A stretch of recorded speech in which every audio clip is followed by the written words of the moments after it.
The brush sweeps across the ancient dirt, grain by grain, as the archaeologist's hands tremble with anticipation.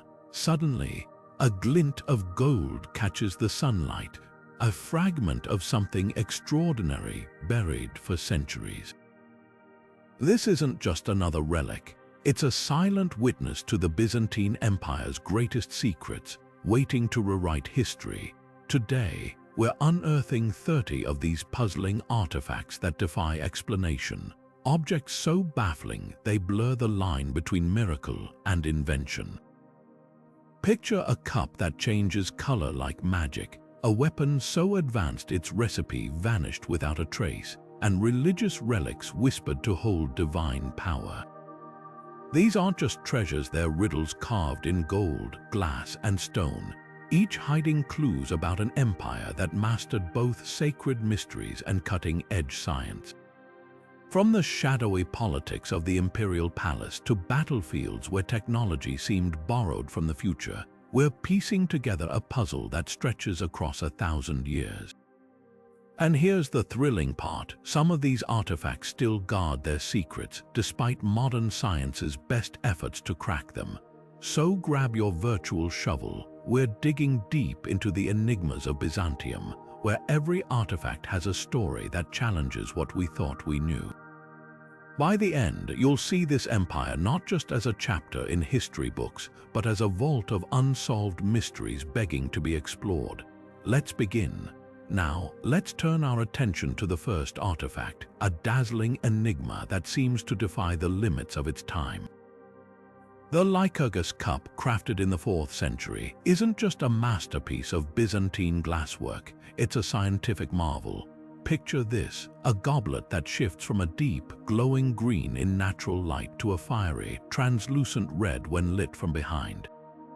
This isn't magic, it's the result of an astonishingly advanced technique. Tiny particles of gold and silver, ground finer than a grain of sand, were embedded in the glass. At this microscopic scale, they interact with light in a way that modern scientists compare to nanotechnology, a concept centuries ahead of its time. But why create such a mesmerizing object? Some scholars believe the cup was used in elite ceremonies, perhaps to symbolize the duality of life and death, or even to mimic the color-changing properties of wine. Others argue it might have had a more practical role, like detecting poison. Certain liquids could alter its hue, warning the drinker of danger. The truth remains as elusive as the cup's shimmering colors. What's undeniable is that the Lycurgus Cup stands as a testament to Byzantine craftsmanship, blending art, science, and mystery in a way that still leaves us in awe today. And speaking of awe, this cup isn't just a relic, it's a challenge. How did artisans without microscopes or modern chemistry achieve such precision? Was it luck, or did they possess knowledge lost to history? As we move forward, keep this question in mind, because the Byzantine Empire's secrets only grow deeper from here. Now, let's journey from the dazzling colors of the Lycurgus Cup to a device so advanced it could easily be mistaken for something out of a steampunk fantasy. Meet the Antikythera Mechanism, an ancient computer discovered in a shipwreck off the coast of Greece, but with strong ties to Byzantine trade routes. Imagine a bronze contraption roughly the size of a shoebox, packed with interlocking gears so precise they could predict solar eclipses, track Olympic cycles, and even chart the movements of planets. This wasn't just a tool, it was a masterpiece of mechanical engineering centuries ahead of its time. The real mystery: who built it and how did it end up in Byzantine hands? Some experts argue it was a Greek invention, possibly from the workshop of Archimedes himself, later preserved or repurposed by Byzantine scholars. Others believe it might have been a Byzantine adaptation, refined with new knowledge to serve their empire's growing astronomical need. The gears, etched with tiny inscriptions, reveal a level of sophistication that rivals early modern clocks, yet it dates back to around 100 BCE. But here's the twist: the Antikythera Mechanism wasn't just for stargazing. It may have been used to schedule religious festivals, guide naval voyages, or even impress foreign dignitaries with the empire's technological prowess. And while we've pieced together much of its function, the full scope of its capabilities and the secrets of its creators remain locked in those corroded bronze fragments. Was this device a Byzantine treasure or a Greek relic passed down like a sacred heirloom? The answer, much like the mechanism's intricate gears, is still turning. As we unravel this puzzle, remember, the Antikythera Mechanism isn't just a relic of the past. It's a reminder that the Byzantines didn't just inherit knowledge, they advanced it, leaving us to wonder what other marvels still lie buried beneath the waves. Now, let's step away from the gears of the Antikythera Mechanism and into the world of blades and secrets. Our next artifacts take us straight to the heart of Byzantine intrigue, where foreign warriors and cryptic messages collide. First up, the Varangian Guard's runic sword, a weapon that tells a story far beyond its sharp edge. Discovered in the ruins of Constantinople, this sword bears Norse runes etched into its steel, a clear mark of its Scandinavian origins. But how did it end up in Byzantine hands? The answer lies with the Varangian Guard, an elite unit of Viking mercenaries hired to protect the emperor himself. These warriors weren't just hired muscle. They were symbols of the empire's far-reaching connections, bridging the icy fjords of the north with the sun-baked streets of Constantinople. The runes on the sword might name its original owner or carry a protective charm, but one thing's certain: this blade is proof of the Byzantines' knack for weaving foreign talent into their own power struggles. Then there are the mysterious lead seals, small, unassuming discs that held the weight of empire in their cryptic symbols. Used to authenticate documents, these seals often bore the names of officials or emperors, but some feature strange, unexplained imagery. Think geometric patterns, mythical beasts, or even what looks like coded messages.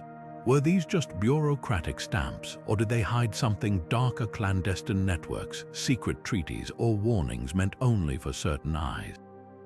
The lead seals, often found scattered across trade routes, suggest a world where diplomacy wasn't always done in the open. Some scholars believe they might have been part of a Byzantine intelligence system, ensuring that sensitive information stayed in the right hands. Together, the runic sword and the lead seals paint a picture of an empire that thrived on its connections, whether through the loyalty of foreign warriors or the silent language of hidden symbols. These artifacts remind us that the Byzantine Empire wasn't just a fortress of tradition, it was a crossroads where cultures and secrets mingled in the shadows. And as we piece together their stories, we're left wondering, how many more of these whispers from the past are still waiting to be decoded? Now, let's turn from the whispers of hidden symbols to an artifact that carried the weight of divine power, the Holy Lance of Antioch. This relic, believed to be the very spear that pierced Christ's side during the crucifixion, became one of the most revered and contested objects in Byzantine history. But how much of its story is sacred truth, and how much is political theater? The lance first gained prominence during the First Crusade, when it was supposedly discovered in Antioch, sparking a wave of religious fervor. Byzantine emperors, quick to recognize its symbolic value, claimed it as their own, wielding it in battles as a divine endorsement of their rule. Imagine the scene: an emperor raising this sacred spear before his troops, its presence alone enough to rally armies and strike fear into enemies. It wasn't just a weapon, it was a propaganda tool, a tangible link to heaven that legitimized their authority. But forensic studies tell a more complicated tale. Analysis of the lance's materials suggests it dates not to the time of Christ, but to the medieval period. Some scholars argue it might be a later creation, crafted to inspire faith or consolidate power. Yet, even if it wasn't the original spear, its impact was undeniable. The Byzantines understood the power of relics, objects that blurred the line between the earthly and the divine, bending both faith and politics to their will. So was the Holy Lance a miracle or a masterstroke of manipulation? Perhaps both. In an empire where religion and rule were inseparable, artifacts like this weren't just treasures. They were weapons of persuasion, shaping history one believed miracle at a time. And as we examine its legacy, we're left to ponder how many other relics held the empire together, not by their holiness but by the stories woven around them. Moving from divine relics to the very stones that shielded an empire, let's uncover the secrets etched into the Theodosian walls. These massive fortifications, stretching for miles around Constantinople, weren't just barriers, they were canvases for cryptic messages. Scattered across their towering surfaces, strange symbols and inscriptions hide in plain sight, begging the question, what were they meant to convey? Some researchers believe these carvings held practical secrets, engineering blueprints or repair instructions meant for the builders who maintained the walls. Imagine a mason centuries ago tracing these markings to locate weak points or hidden passages. Others argue the symbols carried darker meanings, apocalyptic warnings or spells meant to repel invaders not just with stone but with supernatural terror.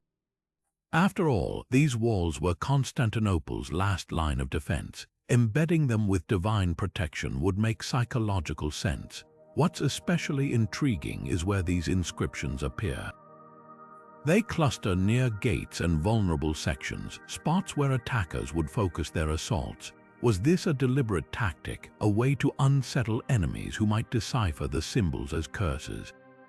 Or perhaps they served as rallying points for defenders, coded reminders of past victories or divine favor. The truth remains locked in the walls themselves. But one thing is clear, in Byzantium, even fortifications were more than physical. They were layered with meaning, blending practicality, superstition, and propaganda into a single, unbreakable shield. And as we piece together their puzzles, we glimpse an empire that understood the power of symbols not just to protect borders, but to shape the minds of those who stood before them. Now, let's step inside the grandeur of Hagia Sophia, where walls whisper tales of power and deception through shimmering mosaics. High above the nave, the Empress Zoe mosaic tells a story far richer than its golden tiles suggest. At first glance, it's a solemn depiction of Christ flanked by Empress Zoe and her final husband, Constantine IX. But look closer, the cracks in the plaster reveal a hidden drama. Zoe's face remains serene, yet the figures beside her bear the scars of political upheaval. Originally, this mosaic showcased her first husband, Romanos III. After his sudden death, rumored to be by Zoe's own hand, his face was chiseled away, replaced by her second husband, Michael IV. When he too fell from favor, his likeness was scraped off, making room for Constantine. 3 husbands, 1 mosaic, each alteration a silent testament to Zoe's ruthless grip on the throne. This wasn't just vanity. In Byzantium, art was propaganda. By controlling her image, Zoe reinforced her legitimacy, erasing past alliances like edits in a history book. The mosaic's revisions mirror the empire's turbulent court life, where marriages were chess moves and portraits were battlefields. Even the artists became conspirators, their chisels wielded like weapons. What's most striking, the precision of these changes. The new faces align perfectly with the original tesserae, proving this wasn't vandalism, it was state-sanctioned censorship. The message was clear: loyalty to the throne meant rewriting the past. Today, the mosaic stands as a puzzle of power, its layers inviting us to decode not just art, but the very nature of Byzantine rule. Turning from the shifting faces of power in Hagia Sophia, let's hold up another Byzantine mystery to the light this time, a small but weighty enigma stamped in gold. The solidus of Emperor Justin II, minted in the 6th century, shows the emperor in his usual regal pose. But here's the twist: standing beside him is another figure, equally crowned yet utterly unidentified. Who is this shadowy co-ruler? The coin offers no name, no title, only a silent presence that sparked debates for centuries. Some scholars argue it's Justin's adopted heir, Tiberius, though records suggest he wasn't elevated to co-emperor until later. Others propose it's a saint, perhaps the warrior Archangel Michael, whose cult flourished under Justin's reign, symbolizing divine protection for the empire. But the most tantalizing theory, this figure might not be a person at all. Byzantium loved allegory. Could this be a personification of the empire itself, a visual echo of Rome's goddess like Tyche or the Christian ideal of holy wisdom?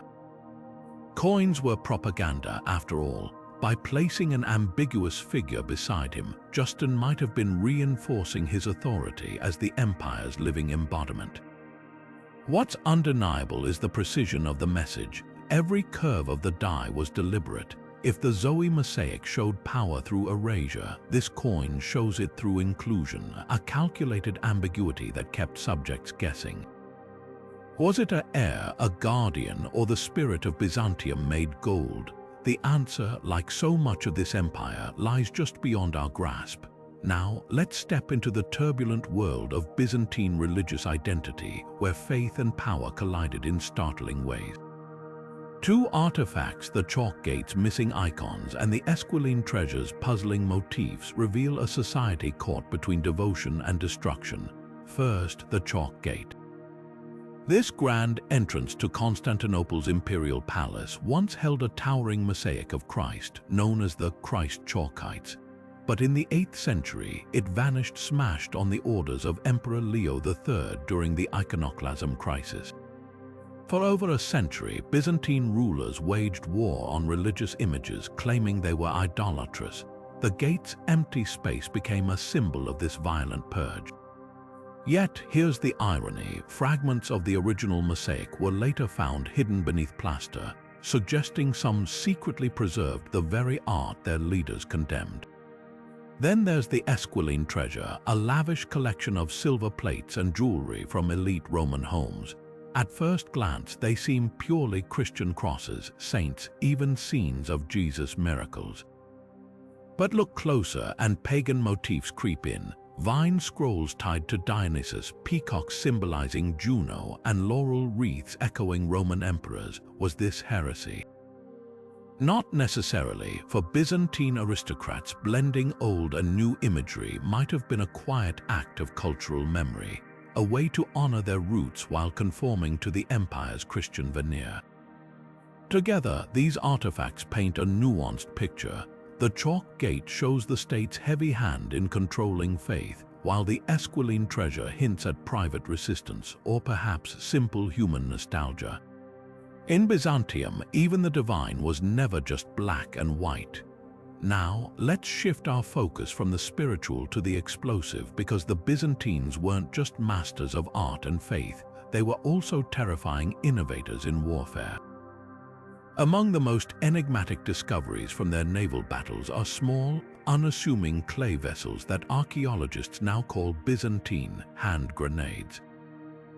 These pottery fragments, pulled from shipwrecks in the Mediterranean, might look like ordinary jars at first glance, but chemical analysis tells a different story. Traces of a mysterious, flammable substance, likely the infamous Greek fire, still cling to their interiors. Imagine these vessels being hurled onto enemy ships, shattering on impact and unleashing a fire that burned even on water. Historical accounts describe flames so relentless that sailors would jump into the sea to escape them, only to find the fire following them across the waves. The real puzzle, despite centuries of effort, no one has fully recreated Greek fire. Byzantine emperors guarded its recipe like a state secret, with legends claiming it was revealed by an angel or concocted by a Syrian engineer. Modern scientists have tried everything from petroleum to quicklime, but the exact formula and how these grenades delivered their fiery payload remains one of history's great unsolved mysteries. Was it a pressurized launch, or did the vessels rely on timed fuses? The answers may still lie buried beneath the sea, waiting to be found. What's clear is that these humble clay pots were anything but ordinary. They were the terror weapons of their time, a testament to Byzantine ingenuity and a reminder that some secrets, even after 1,000 years, refuse to be uncovered. Turning from the fiery chaos of Byzantine warfare, we now step into the quiet, mysterious world of ancient medicine. Among the empire's most puzzling relics is the Vienna Dioscurides, a 6th century manuscript that blends science with something far stranger. At first glance, it appears to be a straightforward medical text, a meticulously illustrated guide to hundreds of plants and their healing properties. But look closer, and the margins reveal a menagerie of oddities: dragons, centaurs, and other mythical beasts sketched alongside precise botanical drawings. Why would scribes decorating a serious medical manual include such fantastical creatures? One theory suggests these doodles were simply the whims of bored artists, adding a touch of creativity to their tedious work. But others propose something more intriguing. Could these creatures be coded symbols, hinting at forbidden knowledge or alternative remedies suppressed by the Church? Some scholars point to the detailed accuracy of the plant illustrations, arguing that the mythical beings might represent allegories for diseases or toxins hidden in plain sight to protect secret medical practices. The manuscript's origins deepen the mystery. Commissioned for the Byzantine Princess Anicia Juliana, it was likely created in Constantinople's elite circles, where science and superstition often intertwined. Were these marginalia inside jokes among scholars or deliberate clues left for initiates? The Vienna Dioscurides refuses to give up its secrets easily. What we do know is that this blend of rigorous science and wild imagination captures the Byzantine mind, a world where the line between reality and myth was often beautifully, intentionally blurred. And as we ponder these cryptic pages, one question lingers. In an empire that prized both knowledge and mystery, how many other secrets might still be hiding in the margins of history? Shifting from the enigmatic margins of medical manuscripts, we now uncover a different kind of mystery, one written not in ink but in ash. The Ravenna Papyri, a collection of 6th century legal documents, offers a tantalizing glimpse into the bureaucratic heart of the Byzantine Empire. But what makes these texts truly puzzling are the sections that didn't survive deliberately burned, leaving behind only charred edges and tantalizing fragments. At first glance, these documents appear routine: land deeds, tax records, and court rulings from the reign of Emperor Justinian. Yet the precision of the damage tells a darker story. Entire passages, often those detailing financial transactions or political decisions, were carefully targeted, as if someone wanted to erase specific truths from history. Was this the work of corrupt officials covering their tracks, or perhaps a rival faction scrubbing evidence of Justinian's controversial policies, like his heavy taxation or the Nika revolt's brutal suppression? Some scholars believe the burns coincide with moments of regime change, suggesting these were acts of political sabotage. Others point to the papyri's survival in Ravenna, a city far from Constantinople's power struggles, as evidence that the documents were hidden there for safekeeping, only to be partially destroyed later. The most intriguing theory, that the burned sections contained records of Justinian's secret negotiations with foreign powers, or even scandals involving Empress Theodora, whose rise from actress to co-ruler was riddled with controversy. What remains is a puzzle of absence. Like a jigsaw with missing pieces, the Ravenna Papyri challenge us to reconstruct the past from what's not there. And as we sift through the ashes, we're left wondering, in an empire where law and power were inseparable, how many secrets were lost to the flames? Next, we turn from the shadows of bureaucracy to the spectacle of imperial grandeur, where gold, gears, and illusion collided in one of Byzantium's most dazzling artifacts. Leaving behind the charred remnants of political intrigue, we step into a world where science and superstition intertwined, the realm of Emperor Leo VI and his legendary anemologen. This wasn't just a weather vane or a simple instrument. Imagine a device so advanced for its time that it blended celestial patterns with earthly winds, guiding everything from harvests to naval battles. The anemologen, described in Byzantine texts as a towering structure adorned with intricate dials and symbols, was said to predict storms, droughts, and even seasonal shifts. But here's the twist: it didn't rely solely on observation. Ancient accounts suggest it incorporated astrological charts, aligning planetary movements with weather patterns, a concept that feels eerily modern in its interdisciplinary approach. How did it work? Scholars speculate it used a combination of wind direction indicators, water evaporation measurements, and perhaps even early barometric principles. But the real mystery lies in its alleged precision. Leo VI, known as the Wise, reportedly used it to time his naval campaigns against Arab fleets, avoiding treacherous seas by days or even weeks. Farmers, too, may have depended on its forecasts to plant or harvest crops, turning weather into a tool of empire. Was the anemologian truly this accurate, or did its reputation grow from imperial propaganda? Some argue it was more ritual than science, a symbol of the emperor's divine connection to nature. Others point to fragments of similar devices found in Mediterranean shipwrecks, hinting at a broader tradition of meteorological engineering. Either way, it challenges our assumptions about Byzantine innovation, where astrology wasn't just mysticism, but a framework for understanding the world. As we ponder this fusion of sky and earth, one question lingers. In an age without satellites, did the Byzantines unlock secrets of the weather that we've only recently rediscovered? Next, we'll encounter artifacts that blur the line between luxury and legend, where gold and ingenuity collided in the empire's most opulent creations. Now, let's shift our gaze from the skies to the dazzling treasures of the Byzantine court, where luxury and engineering merged in ways that still leave us in awe. Among these opulent creations, two stand out: a chess set that bridged empires and a golden tree that seemed to define nature itself. First, the chess set linked to Charlemagne. This wasn't just a game, it was a diplomatic masterpiece, crafted with a blend of Frankish and Byzantine styles. The pieces showcased intricate carvings, knights in Western armor alongside bishops with Eastern iconography. Historians believe it was a gift, symbolizing the fragile alliance between Charlemagne's Holy Roman Empire and Byzantium. But here's the puzzle: some pieces bear markings suggesting they were altered over time. Were they reused from an older set, or did someone try to rewrite history by tweaking their designs? Then there's the legendary gold tree of the Magnora Palace.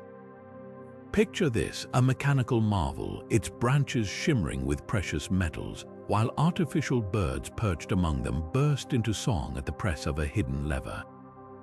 Visitors wrote of its hypnotic effect, describing how the birds' melodies seemed almost alive. But was this just a royal toy or something deeper? Some theories suggest it was a display of Byzantine technological supremacy meant to intimidate foreign envoys. Others argue it symbolized the empire's vision of paradise, a fusion of nature and human ingenuity. What makes these artifacts so fascinating is their duality. The chess set represents cultural exchange, while the gold tree embodies sheer spectacle. One was a tool of diplomacy, the other a theatrical wonder. Yet both reveal how the Byzantines used luxury not just for show, but as a language of power and innovation. As we marvel at these creations, we're left wondering, were they meant to inspire, to intimidate, or simply to remind us that even in an age of empires, beauty and ingenuity could transcend borders? Next, we'll step into darker territory where conquest and legend collide in one of history's most chilling relics.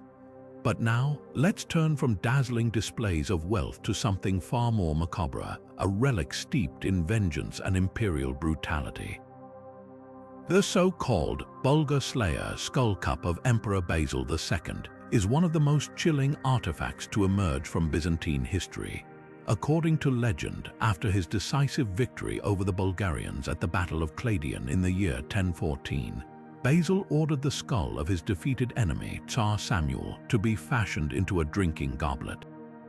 This wasn't just a trophy, it was a message. Every sip taken from it was a reminder of the empire's ruthless power. Yet how much of this story is fact and how much is dark folklore? Forensic analysis of similar skull cups from the period reveals deliberate craftsmanship, smooth edges, polished surfaces, and even decorative metalwork. Some show signs of repeated use, suggesting they weren't merely symbolic. But historians like Michael Sellows add another layer. His writings describe Basil as a ruler who wielded terror as a tool, using the skull cup to humiliate enemies and solidify his reputation. Here's where it gets even more intriguing. Recent examinations of alleged Bulgar Slayer relics reveal inconsistencies. Some skulls show no battle trauma, raising questions: were these replacements for a lost original? Or did later rulers replicate the myth to emulate Basil's fearsome legacy? Whether literal or symbolic, the skull cup endures as a testament to the Byzantine blend of pageantry and punishment. From golden trees to ghoulish goblets, the empire's artifacts never fail to unsettle and fascinate. Next, we'll uncover a different kind of mystery, one hidden in the lost pages of a scholar emperor's grandest project. Now, let's shift from the brutal to the brilliant, a mystery not of blood but of lost knowledge. Emperor Constantine VII wasn't just a ruler, he was a scholar obsessed with preserving the wisdom of the ages. His grandest project, a massive encyclopedia, a treasure trove of ancient texts on everything from alchemy and automata to histories too controversial for their time. Imagine a Byzantine library rivaling Alexandria, filled with secrets that could rewrite what we know about science, politics, and even magic. But here's the catch: the library vanished. Was it destroyed in a siege, hidden away by later emperors, or simply lost to neglect? The clues are tantalizing. Fragments of Constantine's other works survive, like the De Administrando Imperio, a manual on governing the empire. These texts hint at the encyclopedia's scope, referencing obscure technologies and suppressed rebellions. Some scholars believe sections of it were copied and scattered. Medieval monks might have unknowingly saved pages in their own manuscripts, disguised as religious commentaries. Modern hunters of this lost library have turned to everything from spectral imaging on old parchments to AI-driven text analysis, searching for echoes of Constantine's words. In the 1990s, a palimpsest, a reused manuscript found in a Greek monastery, revealed traces of a chemical treatise possibly linked to the encyclopedia. Could more fragments lie buried in archives or private collections? Whether the full library ever surfaces or not, its legend endures. It's a reminder that the Byzantine Empire wasn't just a place of power struggles and relics, it was a vault of knowledge, some of which might still be waiting to be rediscovered. Up next, we'll decode another enigma, a religious text with hidden layers that might rewrite history itself. But let's turn our attention from lost libraries to a manuscript that hides its secrets in plain sight: the Moenvesia Codex. At first glance, it appears to be a standard religious text filled with orthodox hymns and prayers. But beneath the surface, quite literally, lies something far more intriguing. This is a palimpsest, a parchment where the original writing was scraped away to make room for new text, a common practice in an era when materials were scarce. Yet, hidden beneath those hymns, modern imaging techniques have revealed layers of older writing, some of which could shake our understanding of Byzantine history. What makes this codex so puzzling? The erased text might contain fragments of heretical gospels, alternative Christian teachings that were banned by the Orthodox Church. Imagine uncovering whispers of beliefs deemed too dangerous to preserve, surviving only because someone reused the parchment. But there's another theory. These hidden words could be military dispatches or logistical records, perhaps even coded messages from emperors or generals. The Byzantines were masters of espionage after all. Why hide such mundane details? Because in an empire constantly under threat, even supply routes or troop movements were state secrets. Scholars have painstakingly analyzed the faint traces of ink using multispectral imaging, a technology that reveals what the naked eye can't see. Some letters match known heretical texts, while others remain undeciphered, their meaning locked away. Could this codex be a deliberate act of concealment, a way to preserve forbidden knowledge under the guise of piety? Or was it simply a pragmatic reuse of valuable parchment, with no thought to the historical bombshell it might carry? The Moenvesia Codex is a reminder that history isn't always written in bold strokes.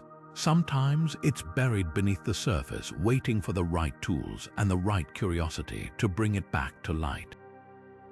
And speaking of hidden truths, our next artifact takes us from parchment to something far more chilling, a burial that reveals the Byzantines' darkest fears. Now, let's step into the shadows of Byzantine superstition with an artifact that sends chills down the spine, the so-called vampire burial in Nicaea. Unearthed in what is now modern-day Turkey, this skeleton tells a haunting story. The body was found pinned to the ground with iron nails driven through its neck, hands, and feet, a deliberate act meant to prevent the dead from rising. This wasn't just a random act of cruelty, it was a ritual rooted in deep-seated fears of the undead. The Byzantines had their own version of revenants, restless spirits, or reanimated corpses believed to return and harm the living. Texts from the era describe these creatures as varikalokas, beings that could spread disease or drain the life from the unsuspecting. The Nicaea burial reflects a desperate attempt to keep such horrors at bay. But here's where it gets even more fascinating. This practice wasn't unique to Byzantium. Across the Slavic world, similar burials have been found with bodies staked, weighed down with stones, or even decapitated. The parallels are striking, suggesting a shared cultural anxiety that stretched across borders. What makes the Nicaea skeleton stand out is its location in a Christian burial ground.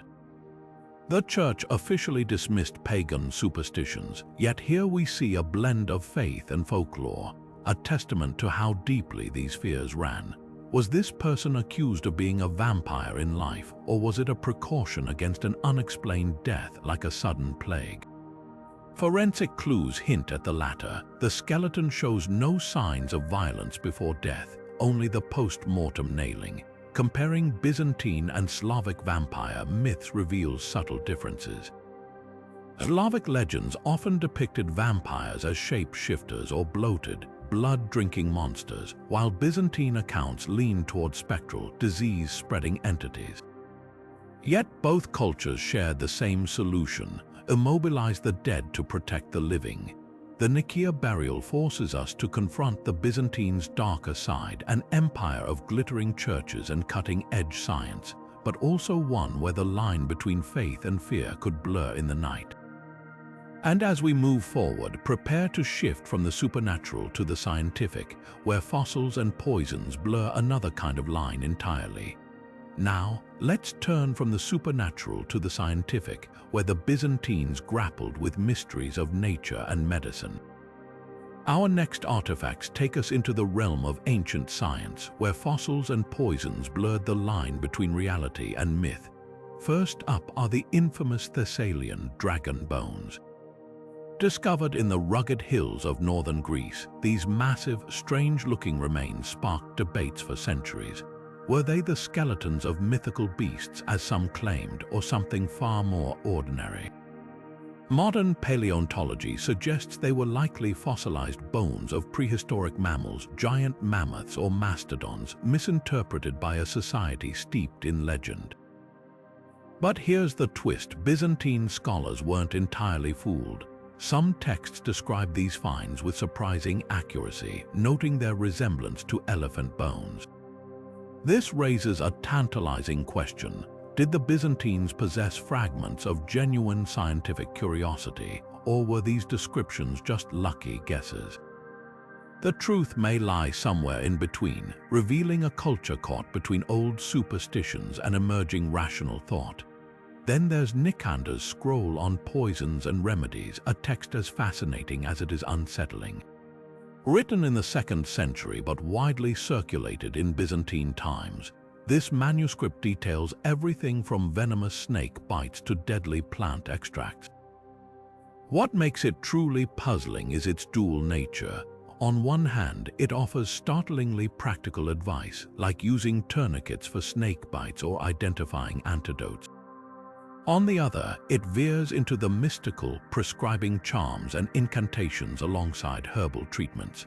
Was this a sign of lingering belief in magic, or simply the limits of medical knowledge at the time? The scroll's survival in Byzantine libraries hints at its perceived value. Emperors and physicians likely consulted it, blending its advice with their own practices. Some of its cures were dangerously flawed, like drinking toxic concoctions to ward off poison. Yet others, such as poultices for wounds, show keen observation of nature's healing properties. This duality captures the Byzantine approach to science, a mix of innovation and tradition, where logic and legend often walked hand in hand. Together, these artifacts paint a vivid picture of a society wrestling with the unknown. Whether facing giant bones or lethal toxins, the Byzantines sought answers wherever they could find them, in the earth, in old texts, and sometimes in the shadows between fact and folklore. And as we'll soon see, their ingenuity didn't stop there. Moving from the mysteries of ancient medicine to the realm of forgotten technology, we encounter one of the most intriguing what-ifs of Byzantine history, the phantom steam cannon. Described in the writings of Emperor Leo VI, this theoretical weapon sounds like something out of a steampunk fantasy. According to his texts, it was a massive contraption designed to harness the power of steam, capable of launching projectiles with terrifying force. But was it ever more than an idea on parchment? The design bears a striking resemblance to earlier inventions by Hero of Alexandria, the first-century engineer who pioneered steam-powered devices like the eolipile, a primitive turbine. Some historians argue Leo's cannon was a Byzantine adaptation of Hero's work, possibly scaled up for military use. Imagine the psychological impact on enemies seeing plumes of steam and hearing the roar of this machine, if it existed. Yet no physical evidence has ever been found. No fragments, no illustrations beyond Leo's descriptions, leaving scholars divided. Was it lost to time, or was it merely an ambitious thought experiment? The logistical challenges alone raised doubts. Building such a device in the 9th century would have required precision metalworking and an understanding of pressure dynamics far ahead of its time. Then there's the question of fuel. Constant access to boiling water in the heat of battle would have been a nightmare. Still, the fact that Leo, known as the Wise, documented it so meticulously suggests it wasn't pure fantasy. Could it have been a prototype that failed spectacularly, its remnants scrapped or hidden? Or was it a deliberate piece of psychological warfare, a rumor spread to intimidate foes? What makes this artifact so tantalizing is its glimpse into Byzantine ingenuity. Even if the cannon never saw battle, its conception reveals a culture unafraid to push boundaries, blending ancient knowledge with bold imagination. And as we'll see next, their mechanical wonders didn't end there. Now, shifting our gaze from steam-powered wonders to the secrets hidden in ink and parchment, we arrive at one of the most visually striking yet puzzling artifacts, the so-called purple parchment letters. These imperial documents, dyed with the legendary Tyrian purple, were reserved for the highest levels of Byzantine authority. The dye itself was a symbol of power, extracted from rare sea snails in a labor-intensive process so costly that its use was restricted by law to the emperor and his inner circle. But beyond their lavish appearance, these parchments hold a curious anomaly, some bare handwriting so crude and uneven, it resembles a child's scrawl. This raises a tantalizing question: why would the most elite correspondence of the empire, meant to convey unshakable authority, sometimes look like it was written by an untrained hand? One theory suggests these letters were penned by emperors themselves, particularly those who ascended to the throne as children or were never formally educated in the art of calligraphy. Imagine a young ruler like Constantine VII, who took power as a minor, hastily drafting orders under the guidance of regents. The shaky script could be a rare glimpse into the human side of imperial rule, far removed from the polished facade of court propaganda. Yet another possibility is far more strategic. These documents might have been decoys. In times of crisis, such as sieges or coups, emperors could have used hastily written purple parchments to mislead enemies or buy time. A poorly crafted letter might have been a deliberate ruse, making adversaries underestimate the sender's intentions. Or perhaps they were crafted by scribes under duress, their hands trembling as invaders closed in on the capital. What makes these parchments so fascinating is their duality. They're both symbols of unmatched prestige and potential clues to moments of vulnerability.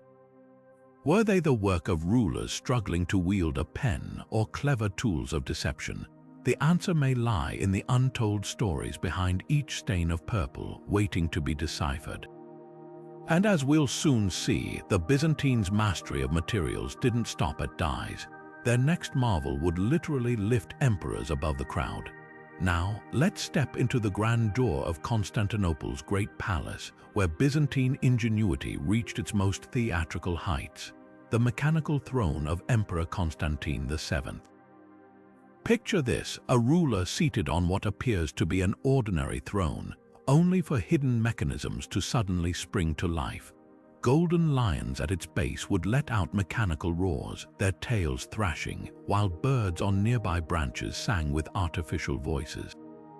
But the most awe-inspiring moment came when the throne itself began to rise, lifting the emperor high above his stunned audience, as if he were ascending to the heavens. This wasn't just a feat of engineering, it was a masterclass in psychological warfare. Foreign ambassadors, already intimidated by the palace's opulence, would find themselves utterly disoriented by the spectacle. The message was clear: the Byzantine emperor wasn't merely a man, he was a figure of divine authority, commanding forces beyond mortal understanding.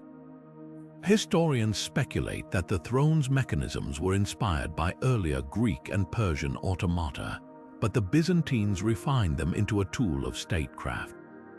Hydraulic systems, likely powered by hidden weights or water clocks, would have controlled the movements, while pipes and bellows created the lifelike animal sounds.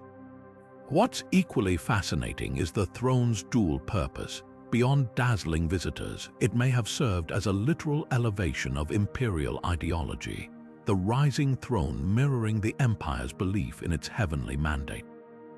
Some accounts even suggest the throne could pivot or rotate, adding to the illusion of otherworldly power. Yet, for all its grandeur, not a single piece of this marvel survives today. We rely on descriptions from awestruck diplomats and Byzantine chroniclers, leaving modern engineers to reverse engineer its secrets. Was it purely mechanical, or did it incorporate early pneumatic technology? The answer remains as elusive as the throne's vanished gears. As we'll see next, the Byzantines' blend of art and engineering didn't stop at thrones. Their next artifact would blur the line between sacred relic and clever fabrication. Now, let's turn our attention to an artifact shrouded in both reverence and skepticism, the so-called cursed Antioch chalice. This ornate silver cup, discovered in Syria in the early 20th century, immediately sparked controversy. Some claimed it was none other than the Holy Grail, the very vessel used by Christ at the Last Supper. Others dismissed it as an elaborate medieval forgery, crafted centuries later to capitalize on the enduring legend. Metallurgical analysis has added fuel to the debate. The chalice's silver composition suggests it dates to the 6th century, long after the time of Christ but squarely within the Byzantine era. Intricate vine and grape motifs adorn its surface, symbols often associated with early Christian Eucharist rituals. Yet, skeptics argue these designs were common in later liturgical objects, making it impossible to confirm its sacred origins. The chalice's journey only deepens the mystery. After its discovery near Antioch, it passed through the hands of antiquities dealers before landing in New York's Metropolitan Museum of Art. Along the way, whispers of a curse emerged, stories of misfortune befalling those who handled it. Whether superstition or coincidence, these tales only amplified its allure. So, is it the Grail? The lack of definitive proof keeps the question alive. What's undeniable is how the Antioch chalice reflects the Byzantine world's fascination with relics, objects that blurred the line between faith, art, and political power. And as we'll soon see, the empire's blend of myth and innovation didn't end there. Now, shifting gears to a pair of Byzantine marvels that showcase the empire's blend of myth and engineering, we encounter the legendary Eternal Lamp of Callinicos and the formidable Neorian harbor chain. These two artifacts couldn't be more different, one wrapped in alchemical mystery, the other a brute force feat of military ingenuity. Yet together, they reveal the Byzantines' mastery of both illusion and practicality. Let's start with the lamp. Ancient texts describe it as a flame that burned endlessly without fuel, allegedly invented by the alchemist Callinicos during the 7th century. Some accounts claim it used a secret mixture of oils or even liquid gold to sustain its glow, while others whispered of divine intervention. Modern historians, though, suspect it was an early example of clever engineering, perhaps a hidden reservoir or wick system that made the flame appear perpetual. Whether miracle or mechanics, the lamp's legend fed into the empire's love of spectacle, dazzling visitors, and reinforcing the idea of Byzantium as a realm of wonders. Then there's the Neorian harbor chain, a no-nonsense defensive weapon with none of the lamp's mystique. This massive iron barrier stretched across Constantinople's Golden Horn, raised to block enemy ships during sieges. Weighing hundreds of tons, it was operated by a system of winches and anchors, a testament to Byzantine naval dominance. Unlike the lamp's elusive secrets, the chain's power lay in its sheer physicality, proof that sometimes the most awe-inspiring technology isn't about magic but about sheer, unbreakable force. Together, these artifacts embody the duality of Byzantine innovation, one a tantalizing enigma, the other an indisputable display of might. And as we'll see next, even their grandest creations couldn't always outlast the tides of history. Now, let's turn our attention to something that defies the limits of ancient technology, the so-called bird's-eye view maps of the Byzantine Empire. These remarkably precise city plans, some dating back to the 6th century, depict urban layouts with an accuracy that seems impossible without modern aerial photography. How did Byzantine cartographers achieve such detail centuries before drones or satellites? One theory points to the empire's Roman roots. The Byzantines inherited vast archives of Roman surveys, which may have included scaled drawings and meticulous land measurements. Roman engineers were masters of precision, using tools like the groma for aligning roads and aqueducts. It's possible Byzantine scholars simply updated these records, blending old data with new observations. But there's another, more intriguing possibility. Some historians suggest the Byzantines had access to advanced cartographic tools now lost to time. Manuscripts mention devices like the dioptra, a surveying instrument that could measure angles and distances with surprising accuracy. Could these have been used to create scaled-down, overhead perspectives, or did scholars employ tower-based observations, sketching cities from elevated vantage points? The most puzzling examples are maps of Constantinople itself, showing not just streets and walls, but also hidden cisterns and underground passages, details unlikely to be captured from ground level. Were these maps reserved for military or imperial use, or were they part of a broader tradition of scholarly precision? What's undeniable is that these maps challenge our assumptions about ancient technology. They remind us that the Byzantines didn't just preserve Roman knowledge, they refined it, leaving behind puzzles that still captivate us today. And as we approach our final artifact, we'll see how even their prophecies carried the weight of empire. As we reach the final chapter of our journey through Byzantine mysteries, we encounter an artifact shrouded in both prophecy and tragedy. The so-called Doom Prophecies scroll, discovered in the chaotic aftermath of Constantinople's fall in 1453. This fragile parchment, filled with cryptic verses, claims to have foretold the empire's collapse decades before the Ottoman siege. But is it a genuine glimpse into Byzantine foresight, or a clever forgery crafted to exploit the chaos of conquest? The scroll's text is eerily specific, describing crumbling walls, a crescent moon rising over the city, and even the death of the last emperor, Constantine XI. Some scholars argue these details align too neatly with known events, suggesting the scroll was written or altered after the fact. Others point to the Byzantines' long tradition of apocalyptic literature, like the prophecies of Methodius of Patara, which warned of empires rising and falling. Could this scroll be a genuine product of that tradition, buried and forgotten until history caught up with its predictions? Forensic analysis adds another layer of intrigue. The ink and parchment date roughly to the early 15th century, but certain phrases bear stylistic quirks more common in Ottoman writings. Was this a Byzantine monk's desperate warning, later embellished by Ottoman scribes to legitimize their victory? Or perhaps a hoax meant to comfort defeated citizens by framing their loss as destiny? What's undeniable is the scroll's power as a symbol. Whether authentic or forged, it captures the empire's final moments, a civilization that saw itself as eternal, grappling with its own mortality. And with that, we've uncovered 30 artifacts that redefine the Byzantine Empire, not just as a relic of history, but as a living puzzle daring us to keep questioning. If these mysteries captivated you as much as they did us, share your theories below. And don't forget to subscribe for more journeys into the past's greatest enigmas. Until next time, keep digging.